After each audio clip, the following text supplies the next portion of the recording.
Yo, your boy's back with the most underrated breakdown in hip-hop history, and today we diving into why 616 in LA is the most slept-on masterpiece in Kendrick's destruction of Drake. While everybody was going crazy over Euphoria and Not Like Us, this track was sitting there like the middle child with the highest IQ that nobody paid attention to. What I'm about to show y'all ain't just about a forgotten track.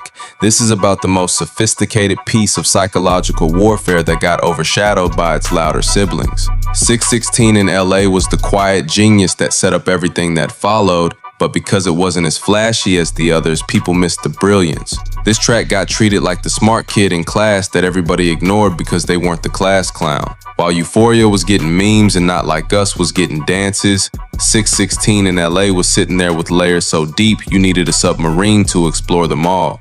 By the time we done here, you gonna understand why hip-hop heads consider this the most sophisticated track in the beef, why it's aging like fine wine, and why this might be Kendrick's most underrated masterpiece ever. The reason this track got overshadowed is because it came between two explosions. Euphoria was the announcement that Kendrick was ready for war, and Not Like Us was the nuclear bomb that ended everything. But 616 in LA was the strategy meeting where Kendrick laid out his battle plan. People wanted immediate gratification. They wanted memes and quotables, but this track required study. It required multiple listens. It required knowledge of hip-hop history. It required understanding of cultural references that went over most people's heads. The track was like a college course disguised as a diss track. While people were looking for entertainment, Kendrick was providing education. While people wanted fast food, he was serving a 5-course meal that required patience to appreciate. Being the middle child made people treat it like a transition instead of a destination. People listened to it once and moved on to the bigger moments, missing the fact that this was where Kendrick showed his true genius. If you're ready to dive deep into hip-hop's most underrated masterpiece, show your boy some love with a like. We about to unpack layers that most people never even knew existed. Who's Zach Beer? What? I don't know what the fuck that means. So who's Cash, dog? Is that the XO nigga? But Cash must be a bigger player than we think. Likes is number 3. Right now he's talking about 3 angels. He had 3 beat switch ups on the last attack to Drake. I like this whole approach by Kendrick. Yo, I'm gonna basically give you some riddles to figure. Because this I feel like this nigga could have went crazier though, bro. He could have really chopped this nigga head off, and I feel like he still is going to at a certain point. The late songwriter and guitarist for this song is Drake's uncle. Ain't no fucking way, bruh. Yeah. Now let's break down the title, because 616 in LA ain't just a random time and place. This title got more layers than a wedding cake, and each layer got its own flavor of destruction. The time significance is crazy when you really think about it. 6:16 a.m. is that early morning hour when most people are still sleeping, but Kendrick was wide awake, plotting Drake's destruction. It's the time when real ones are up grinding while fake ones are still in bed. But the biblical references go even deeper. In some interpretations, numbers like 616 can represent spiritual warfare, the battle between good and evil. God, my confession is yours, but who am I if I don't go to war? But at the end of the day, who am I if I don't go to war? J. Cole? It almost sounds like he having a conversation with God before he, you know what I'm saying, go in for the kill. Raise my hands to a fallen sky. I fantasize me jumping planets, immortalized. Jumping planets, immortalized. Like I don't want to be here because the world is fucked up. I correspond. 3 angels watching me all the time. 3 angels watching me all the time. Likes is number 3. Right now he's talking about 3 angels. He had 3 beat switch ups on the last attack to Drake. Kendrick was positioning himself as the righteous warrior fighting against the forces of inauthenticity. The LA geography is crucial because Los Angeles is Kendrick's home turf. He was basically saying, this is my city, and I'm about to defend it from this colonizer. The location wasn't random, it was strategic. But here's where it gets spicy, the numerology aspect. Some people think 616 represents the date or time when something significant happened in Drake's life or career. Kendrick might have been referencing a private moment that only insiders would understand. The personal timeline element suggests that 6:16 a.m. might have been when Kendrick was inspired to start this whole destruction. Maybe that's when he woke up and decided, today is the day I end this man's career. The title worked on multiple levels simultaneously, just like everything else Kendrick does. Hey, somebody let me know what 616 in LA mean. 616 is Father's Day and Tupac's birthday. Nicole Brown Simpson funeral. some people in the chat saying the Euphoria TV show debuted on 616. Surface level listeners heard a time and place, but deep listeners heard a declaration of war with coordinates and a timestamp. But the prophetic elements in this track were scary accurate. Kendrick was making predictions that seemed like wild guesses at the time, but turned out to be spot on months later. The early warnings he gave about Drake's character proved to be accurate when Drake filed that lawsuit. Kendrick was basically saying this man gonna show his true colors when he gets pressed, and that's exactly what happened. Make sure y'all hit that subscribe button if you want more content that breaks down the prophetic genius of hip-hop's greatest minds. We analyzing the crystal ball rappers. The character assessments Kendrick made were so precise, it was like he had Drake's psychological profile. He predicted how Drake would react, how he would move. And it makes perfect sense because he said the back-to-back will get back to that. Back-to-back, I like that record. Everybody know Drake is famous for the time-step songs. And gave him a taste of his own medicine type shit. So it's literally tailor-made. The industry predictions about how people would respond to the beef were spot on. Kendrick knew which artists would stay neutral, which ones would pick sides, which ones would try to capitalize on the drama. This track set up everything that followed like a chess master planning 20 moves ahead. Every bar was a setup for future destruction. Every line was laying groundwork for the devastation to come. The way Kendrick positioned himself as the culture's defender while positioning Drake as the culture's enemy was masterful. He was creating a narrative that would make everything that followed feel inevitable.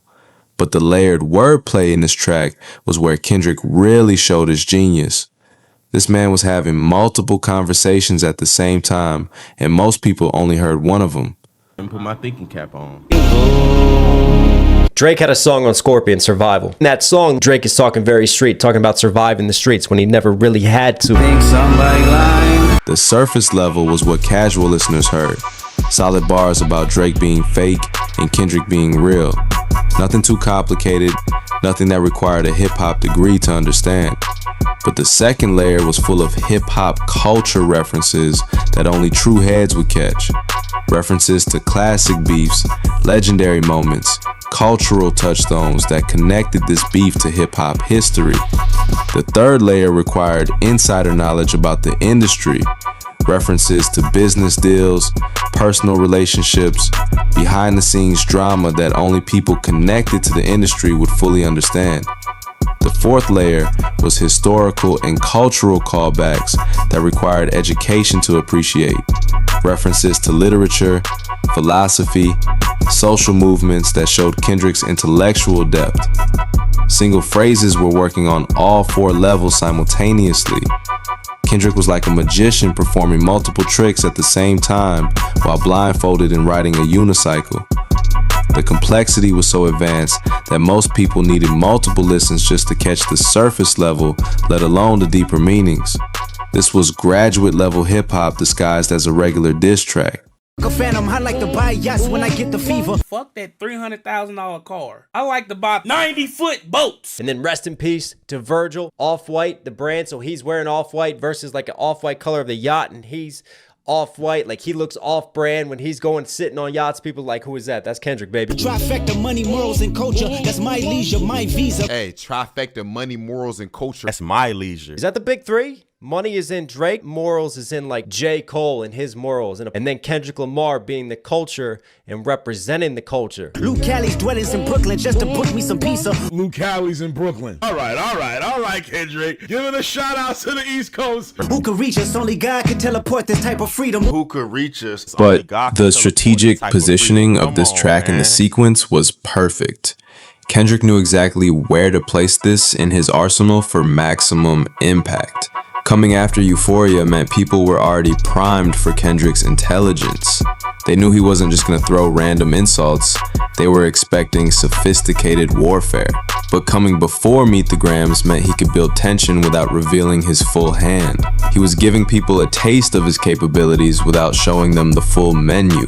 The track served as a bridge between the announcement and the destruction. It was the calm before the storm, the deep breath before the knockout punch. Kendrick was building psychological pressure like a master torturer. He was letting Drake know that more was coming without telling him exactly what to expect. The anticipation was part of the weapon. The chess move analysis shows that this track was perfectly positioned to create maximum anxiety. Drake knew something bigger was coming, but he didn't know what or when. 100 niggas that you got on salary, and 20 of them want you as a casualty. 100 niggas that you got on salary, but 20 of them want you as a casualty. They want this nigga dead. And one of them is actually next to you, and two of them is practically tired of your lifestyle. Just don't got the audacity to tell you, but let me tell you some game. Bruh! He's saying that the motor's closer than you think. You trying to make him look sideways at Chubbs too? He's the bodyguard. He's the bodyguard. Your little means is losing steam. They figured you out, but your reality can't hide behind Wi-Fi. Your little memes is losing steam.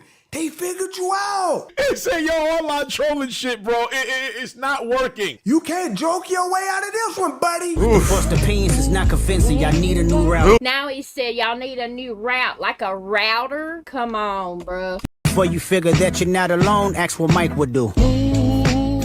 Michael Jackson has a song called You Are Not Alone. You are not. This was psychological warfare at its most sophisticated. Kendrick was playing with Drake's mind before he destroyed his reputation. The mental game was just as important as the lyrical game. But here's why 616 in LA is so underrated and why its legacy will grow over time. This track got lost in the shuffle of bigger moments, but it contains some of Kendrick's most sophisticated work. The track got overshadowed because it required work to appreciate. In an era of instant gratification, people didn't want to study a diss track, they wanted to feel it immediately. But the best art requires effort to understand. The technical skill that went unnoticed was incredible. The way Kendrick layered meanings, the way he built tension, the way he set up future moves, all of that required mastery that most people didn't recognize.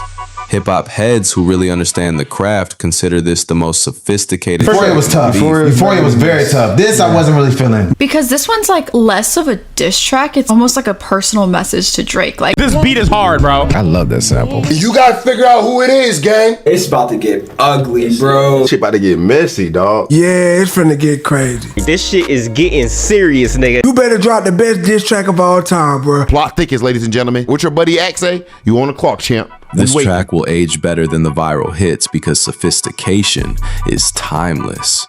While memes come and go, artistry lasts forever. Years from now, people will study this track to understand how real lyricism works. The viral hits got the attention, but this track got the respect of people who really understand hip-hop. It's the difference between being popular and being important. 616 in LA represents everything that makes Kendrick special. The intelligence, the layers, the cultural awareness, the strategic thinking.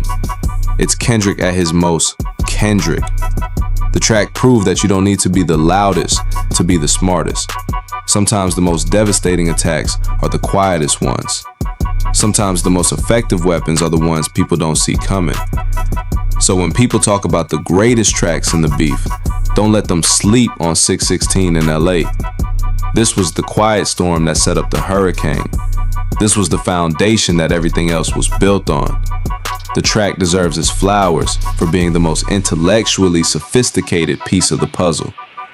It showed that Kendrick wasn't just destroying Drake, he was educating the culture at the same time. If this breakdown of hip-hop's most underrated masterpiece opened your eyes to the genius you missed, drop a comment and let me know which layer impressed you most. And don't forget to subscribe for more content that finds the hidden gems. Your boy out.